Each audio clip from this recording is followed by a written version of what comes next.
Hello students. आज मैं एक ऐसी डिजीज़ के बारे में बात करने वाला हूं जिसका नाम है लिकोरिया डिजीज़। तो welcome to my YouTube channel. मैं अनुज कुमार और आज की वीडियो में बात करने वाले हैं लिकोरिया डिजीज़ और इसको हम बोल सकते हैं लिकोरिया डिसऑर्डर। मोस्टली हम बात करें गर्ल्स में in the field of physical education and sports में ये प्रॉब्लम देखने को मिलती है और इसकी वजह से बैक पेन होता है और बैक पेन की वजह से आपका जो परफॉर्मेंस है वो डिक्रीज फॉर्म में चला जाता है। तो आज मैं इस डिजीज़ के बारे में, इसके कॉजेज़, सिम्टम्स के बारे में आपको बताने वाला हूँ और बैक पेन का जो रीज़न है उसको भी मैं आपको बताने वाला हूँ। तो चलते हैं और डिस्कस करते हैं।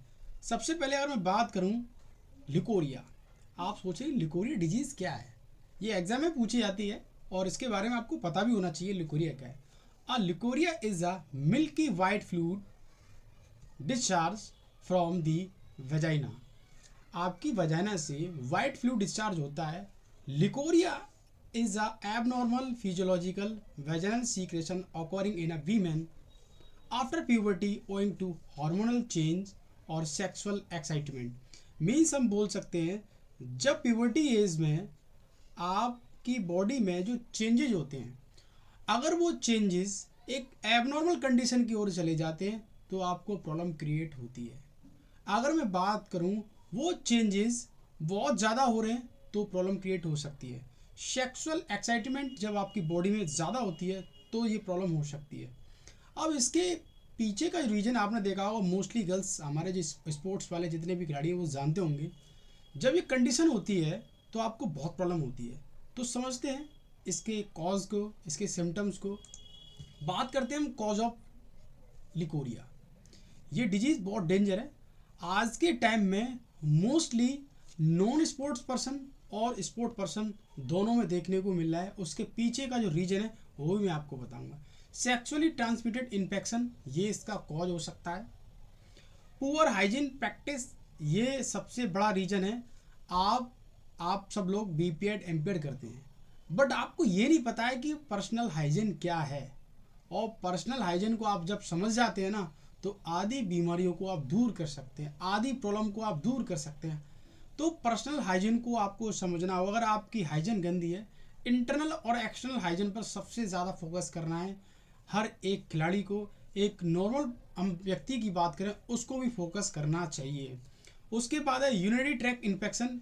जो आपका ट्यूब होता है, यूरिनरी ट्यूब होता है, उसमें अगर इन्फेक्शन हो जाता है तो भी ये कंडीशन होती है, वाइट फ्लूइड डिस्चार्ज ज़्यादा होने लगता है।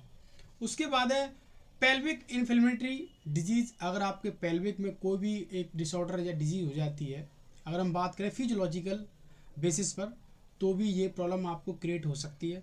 उससे बड़ा और सबसे बड़ा जो रीज़न है वो है हमारा बैलेंस डाइट। ये बैलेंस डाइट और हमारा पुअर हाइजीन, ये दोनों बहुत बड़ा अपना रोल निभाते हैं। अगर आप एक मेंस्ट्रुएशन साइकिल एज में, प्यूबर्टी एज में, और आप पर्सनल हाइजीन पर फोकस नहीं कर रहे हैं तो आपको लिकोरिया होने के चांसेस रहते हैं। आप कहीं भी किसी भी डॉक्टर से सजेशन ले सकते हैं, पूछ सकते हैं कि इसका सबसे बड़ा जो पीछे का जो रीज़न है वो पुअर हाइजीन और बैलेंस डाइट। उसके बाद अगर हम बात करें, जब हमें बैक पेन होता है, मोस्टली स्टूडेंट्स जानते होंगे जिनको हुआ है, जब बैक पेन होता है तो आपका किसी में मन नहीं करता है, किसी भी टास्क को करने में आपका मन नहीं लगता है, आपका जो कंसंट्रेशन है वो डाइवर्ट हो जाता है। जब आपको बैक पेन होता है तो उसके पीछे का रीजन एक ये गुड पोस्चर है और एक बैड पोस्चर है। एंटीरियर पैल्विक टिल्ट होने की वजह से भी आपको बैक पेन होता है। अब एंटीरियर पैल्विक टिल्ट क्या होता है? ये एक डिफॉर्मिटीज़ है।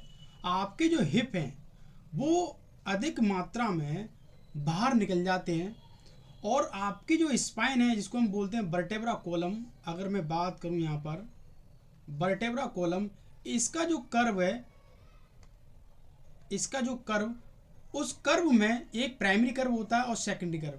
तो जो सेकेंडरी कर्व है उसमें ज़्यादा जो हमारा जो एंगल जो होता है वो ज़्यादा इंक्रीज हो जाता है तो भी प्रॉब्लम क्रिएट हो सकती है। एंटीरियर पैल्विक टिल्ट की वजह से भी आपको प्रॉब्लम होती है बैक पेन की। ये भी आप सोच लेना, समझ लेना, नोट कर लेना। एग्जाम में पूछा गया है कि एंटीरियर पैल्विक टिल्ट क्या है।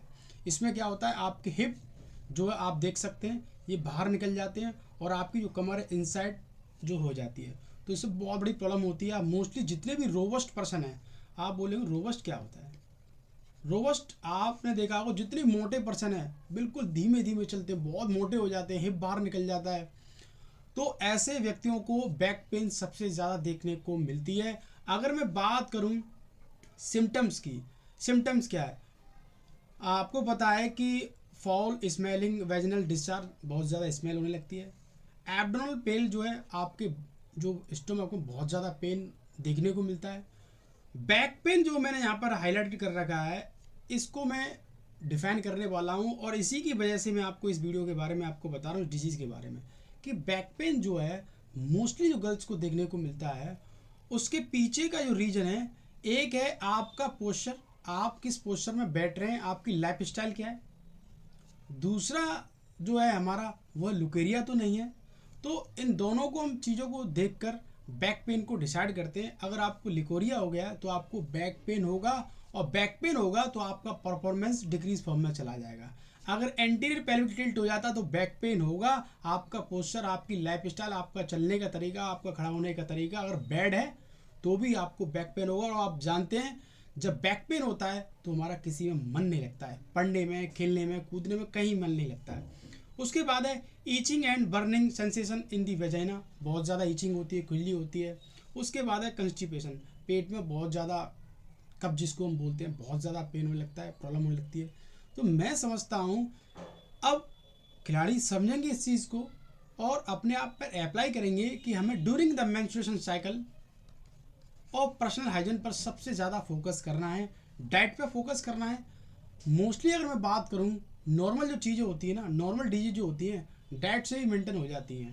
तो डाइट का बहुत बड़ा रोल है हमारी ह्यूमन लाइफ में, तो डाइट पर सबसे ज़्यादा फोकस करेंगे। और पर्सनल हाइजीन, तो पर्सनल हाइजीन का तो बहुत बड़ा रोल है, इंटरनल और एक्सटर्नल, इन दोनों को आपको बैलेंस करके रखना है अपनी लाइफ में। तो मिलते हैं नेक्स्ट वीडियो के साथ। थैंक यू, जय हिंद।